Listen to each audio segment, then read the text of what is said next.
Hi there, and welcome to Plan to Protect with Melodie Bissell, the safest podcast on the internet. My name is Joshua Bissell, and I'm the editor of this weekly podcast where we tackle topics of abuse prevention and vulnerable sector protection. Today, we're continuing our series on common gaps that we find in policies and procedures for organizations that work with the vulnerable sector. Melodie's focused on the second aspect of that today, which is on the procedural side. Thank you so much for joining us today, and we hope you enjoy today's episode of Plan to Protect with Melodie Bissell, the safest podcast on the internet. Here's Melodie. Hello, thank you so much for joining us today for Plan to Protect with Melodie Bissell. If you are joining us for the first time, we are picking up on a series that we have been doing over the last 6 weeks on gaps that we commonly find in policies and procedures when we do policy review and gap analysis, and when we do policy audits. At Plan to Protect, we work with our clients in establishing policies and procedures, ensuring your safeguarding policies and procedures are up to date and current. We want your organization to be a safe one, and we want to walk alongside of you. And over the past 6 weeks, we've been identifying some of the common gaps that we have found. Today, we are going to tackle another 2 gaps that we have found in policy review and gap analysis. I hope these are not gaps that are in your policies. If they are, I encourage you to shore up those policies and procedures, ensuring that you are achieving a high standard of protection. The 2 gaps that we are going to unpack today have to deal with having policies in place, but not documented procedures. So you have policies, but you do not have procedures that are documented in place. The second gap goes hand in hand with that, and that is organizations that don't have a formal means of supervising and monitoring their staff and volunteers. Policies and procedures together are essential for an organization that is committed to safeguarding. It provides a roadmap forward. The 2 of them together are like 2 strands of a cord woven together to provide a roadmap to safeguarding. They assist with day-to-day operations, supervision, and monitoring. Having policies and procedures also ensures compliance to insurance standard requirements to qualify for abuse coverage, but also government legislation. Having policies and procedures together in place also provides a means for not only day-to-day operations, but decision-making, new program planning, and internal processes. Here are just a few reasons why it's so important to have procedures in place. The first one, as I mentioned already, is for regulatory compliance. When we do training, we often meet with supervisors, managers, children's pastors, youth leaders. And when we provide our administrator leader certification course and our train the trainer course, we often talk about what insurance companies require to qualify for abuse coverage. In the past, we've talked about the 7 standards that insurance companies require to qualify for abuse coverage. Having policies and procedures in place are 2 of the standards that insurance companies require you to have in place. Without policies and procedures, you will not be able to qualify for abuse coverage, or if there is an incident of abuse, the insurance company will not honor your policy because you did not have the policies and procedures in place. Having policies and procedures in place demonstrates that an organization has met their due diligence to safeguard children, youth, and vulnerable adults. The second reason to have procedures in place, I've already hinted to this, and that is that it is a means of holding your staff accountable to your policies. An organization has a policy in place that states that abuse must be reported immediately. An allegation, a disclosure, or suspicion of abuse, volunteers and staff must immediately report to Child and Family Services, child protection agencies, and law enforcement. So the policy is in place. However, without having documented procedures, staff members and volunteers may not know the steps to take to adhere to that policy. So let me give you an example of this. If there is an allegation of sexual assault or abuse, and that report is given to one of the leaders, the leader knows that she has a responsibility to report the abuse, but without procedures in place, this leader may not know the steps to follow. That is why we recommend to have a procedure in place to say that they must immediately fill out a suspected abuse report form. That is different than an incident report. An incident report is often filled out if there's an accident or an injury, a scrap between two individuals. But when there's an allegation of abuse, that should be filled out on a suspected abuse report form that clearly states what the procedures are, that they must immediately fill out the suspected abuse report form, call Child and Family Services, notify the organization senior leaders that a report has been made. Also having procedures in place, no one is to assess whether or not a report should be made or not. The individual that received the report must immediately notify law enforcement or Child and Family Services. Having procedures in place communicates clearly where that suspected report should be submitted and how staff and leadership should cooperate with the investigation, but not do their own investigation. Having a procedure in place that says that we will only notify people with a need to know, that it is not communicated to everyone within the organization, but it's on a need to know basis. That's just one example of how it equips and empowers volunteers and staff. It helps hold employees accountable. When we have conducted audits and investigations, this is often an area that we find a gap where there is a policy of commitment to safeguarding, but the procedures on how to handle that report are missing. A third reason for having procedures in place is it will identify any abnormalities, any critical or high-risk activities that require elevated procedures. An example of this is when a volunteer wants to hold a birthday party for a group of students in her class.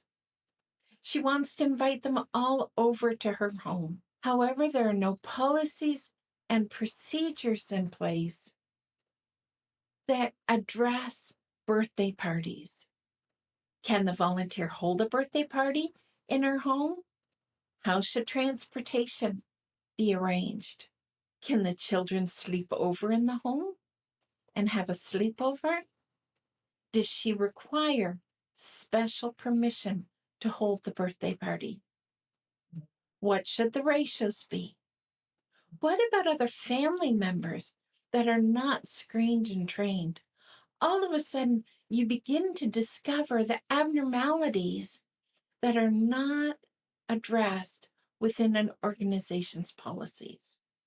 Having the procedures in place help identify the abnormalities, and help volunteers and staff understand the process to follow to adhere to the policies. The fourth reason why procedures are so important is because they build a much stronger culture. It ensures that everyone gets on the same page. Some of the procedures that insurance companies require you to have in place include registration, attendance taking, ratios, offsite trips, social media, communication, photography, high-risk activities like overnight trips. Those are just some of the procedures that organizations should document step-by-step process for being able to adhere to the policies within an organization. A policy within an organization may be that attendance must be taken at each event. That's the policy. The procedures would spell out how that attendance should be taken, whether you use an electronic information management system or you do it by hand, what should be collected on that attendance records, including the name, the date, any adults within that classroom, the age of the students. That attendance should be kept permanently. So your procedures would spell out where that attendance record will be maintained. Procedures look like step-by-step process on how that activity will take place. Procedures also provide a means of progressive steps of discipline. What will happen if a staff member or a volunteer does not adhere to policies? A few years ago, we developed a policy for progressive steps of discipline. It includes procedural steps on a verbal notice, a written notice, a suspension, termination. This will protect an organization from wrongful dismissal of either a staff member or a volunteer. And yes, even volunteers can be terminated from their positions.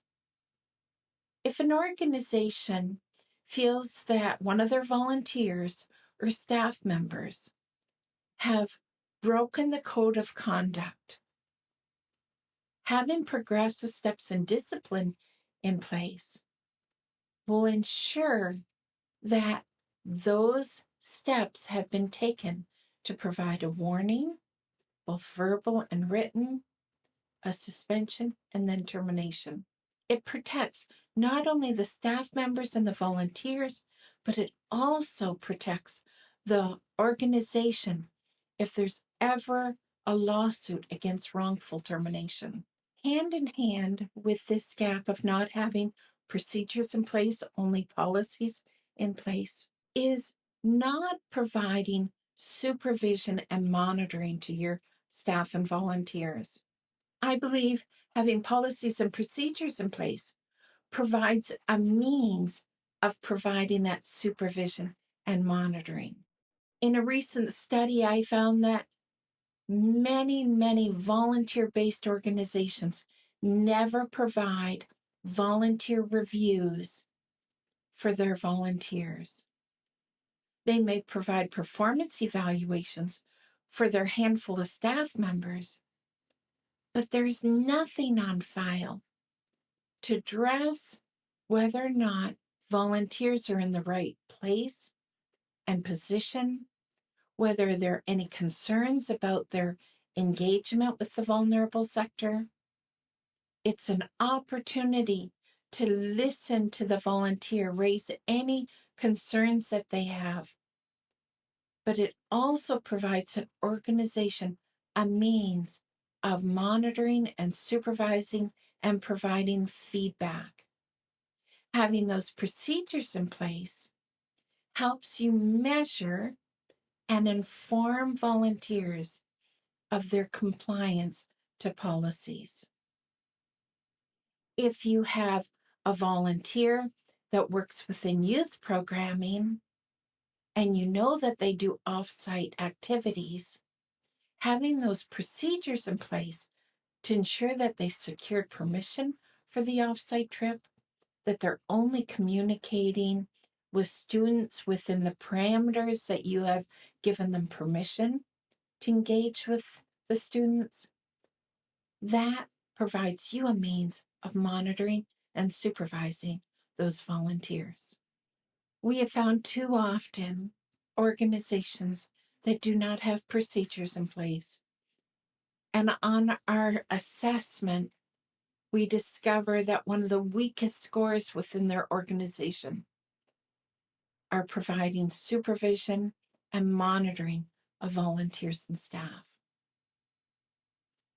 Because so many of you work in isolation and with children, youth, and vulnerable adults, or in only small teams of 2 people, and the manager and the supervisor isn't in the classroom, they're not on the Zoom call, they're not privy to the emails and the text messages, the private messages.